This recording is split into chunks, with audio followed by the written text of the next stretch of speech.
नमस्कार, नवतेज टीवी में आप सभी का स्वागत है। मैं हूं आपके साथ प्रियंका तिवारी। सुप्रीम कोर्ट ने चुनावी बॉन्ड योजना को रद्द कर दिया है। सुप्रीम कोर्ट ने इलेक्टोरल बॉन्ड स्कीम की वैधता को चुनौती देने वाली याचिकाओं पर गुरुवार को अपना फैसला सुना दिया है।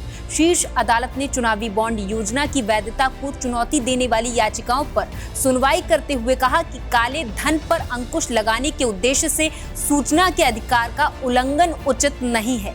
कोर्ट ने चुनावी बॉन्ड तुरंत रोकने के आदेश दिए हैं। अदालत ने निर्देश जारी कर कहा कि स्टेट बैंक ऑफ इंडिया चुनावी बॉन्ड के माध्यम से अब तक किए गए योगदान के सभी विवरण 31 मार्च तक चुनाव आयोग को दे दे। साथ ही कोर्ट ने चुनाव आयोग को निर्देश दिया कि वो 13 अप्रैल तक अपनी वेबसाइट पर जानकारी भी साझा करे। फैसला सुनाते हुए सीजेआई ने कहा कि चुनावी बॉन्ड सूचना के अधिकार का उल्लंघन है। सरकार से पूछना जनता का कर्तव्य है। योजना के तहत चुनावी बॉन्ड जनवरी, अप्रैल, जुलाई और अक्टूबर के महीनों में 10 दिनों की अवधि के लिए खरीद के लिए उपलब्ध कराए जाते हैं। इन्हें लोकसभा चुनाव के वर्ष में केंद्र सरकार के द्वारा अधिसूचित 30 दिनों की अतिरिक्त अवधि के दौरान भी जारी किया जा सकता है। कैसे काम करते हैं चुनावी बॉन्ड?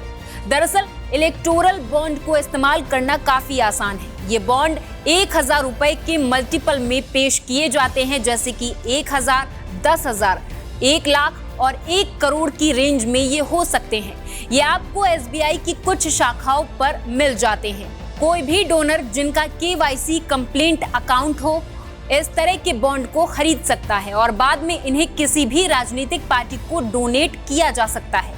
इसके बाद रिसीवर इसे कैश में कन्वर्ट करवा सकता है।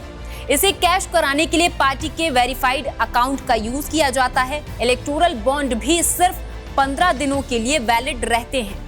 कैसे मिलता है इलेक्टोरल बॉन्ड? देश में जितने भी पंजीकृत राजनीतिक दल हैं उन्हें ये बॉन्ड मिलता है, लेकिन इसके लिए शर्त ये है कि उस पार्टी को पिछले आम चुनाव में कम से कम 1% या उससे ज्यादा वोट मिले हों। ऐसी ही पंजीकृत पार्टी इलेक्टोरल बॉन्ड के जरिए चंदा पाने की हकदार होगी। सरकार के मुताबिक इलेक्टोरल बॉन्ड के जरिए ब्लैक मनी पर अंकुश लगेगा और चुनाव में चंदे के तौर पर दिए जाने वाली रकम का हिसाब किताब भी रखा जा सकेगा। कब और क्यों की गई इसकी शुरुआत? दरअसल 2017 में केंद्र सरकार ने इलेक्टोरल बॉन्ड स्कीम को फाइनेंस बिल के जरिए संसद में पेश किया था। संसद से पास होने के बाद 29 जनवरी 2018 को इलेक्टोरल बॉन्ड स्कीम का नोटिफिकेशन जारी कर दिया गया। इसके जरिए राजनीतिक दलों को चंदा मिलता है। इलेक्टोरल बॉन्ड पर विवाद इतना क्यों हो रहा था? इलेक्टोरल बॉन्ड पर कांग्रेस नेता जया ठाकुर, मार्क्सवादी कम्युनिस्ट पार्टी और NGO association for democratic reforms यानी एडीआर समेत 4 लोगों ने याचिकाएं दाखिल की हैं। याचिकाकर्ताओं का कहना था कि इलेक्टोरल बॉन्ड के जरिए गुपचुप फंडिंग में पारदर्शिता को प्रभावित करती है। देश और दुनिया की हर बड़ी खबर के लिए सब्सक्राइब करें नवतेज टीवी और पल पल के अपडेट्स के लिए बेल आइकन को दबाना ना भूलें, क्योंकि आपकी खबरों का भरोसेमंद साथी है नवतेज टीवी।